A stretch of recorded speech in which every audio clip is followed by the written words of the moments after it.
Une nouvelle intelligence artificielle, développée par Meta, est désormais capable de prédire certaines réactions du cerveau humain face à des images, à des vidéos, des sons ou même du langage.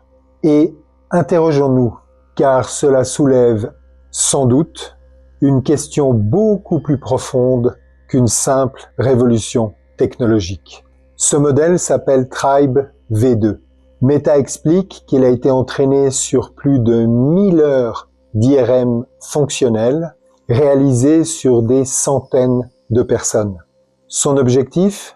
Mieux comprendre comment le cerveau humain réagit à différents types de stimuli. Et même si cette technologie reste encore expérimentale, elle révèle déjà quelque chose de passionnant sur notre compréhension moderne du cerveau. Pendant longtemps, nous avons surtout étudié le cerveau comme un organe relativement isolé.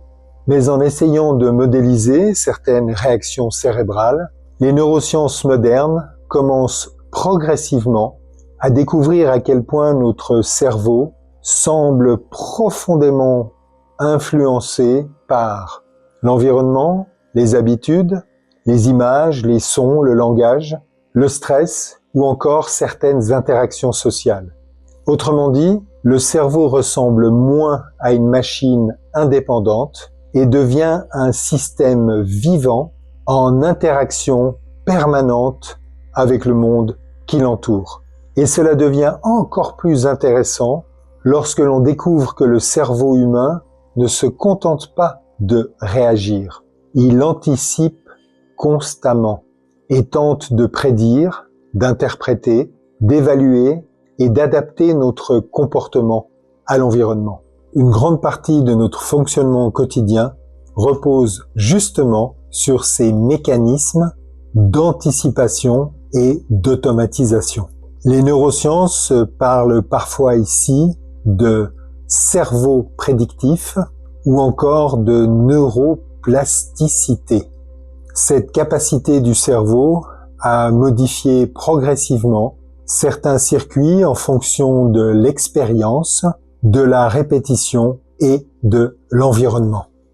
En tant que père de 4 fils, désormais adultes équilibrés, coach et observateur humain depuis de nombreuses années, je trouve fascinant de voir à quel point certaines technologies modernes commencent elles aussi à découvrir quelque chose que beaucoup ressentent intuitivement depuis longtemps. Soit que le cerveau humain n'est pas seulement influencé par son environnement, mais qu'il semble se remodeler en permanence au contact de celui-ci.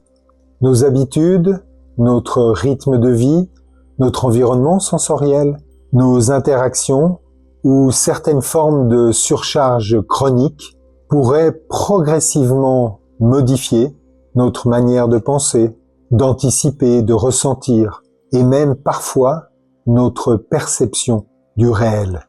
Et cela rejoint directement la logique que nous explorons depuis plusieurs années autour des neurosciences et de la régulation.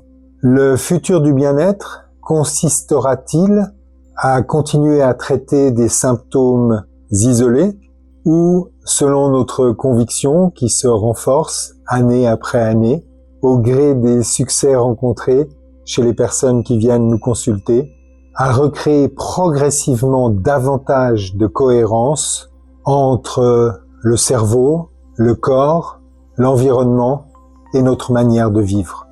C'est exactement pour cela que nous développons, avec notre équipe, des approches et des compléments justement inspirés des neurosciences et de la régulation.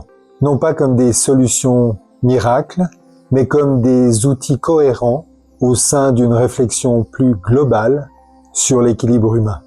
Et si la véritable révolution des neurosciences modernes n'était pas uniquement de mieux comprendre le cerveau, mais d'enfin réaliser qu'il n'est pas une machine isolée et de considérer l'être humain dans son ensemble.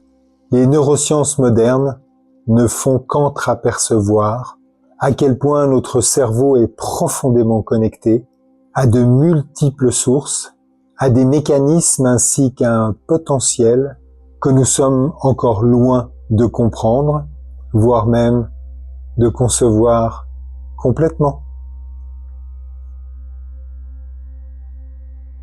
Si vous aimez comprendre comment fonctionne votre cerveau, abonnez-vous.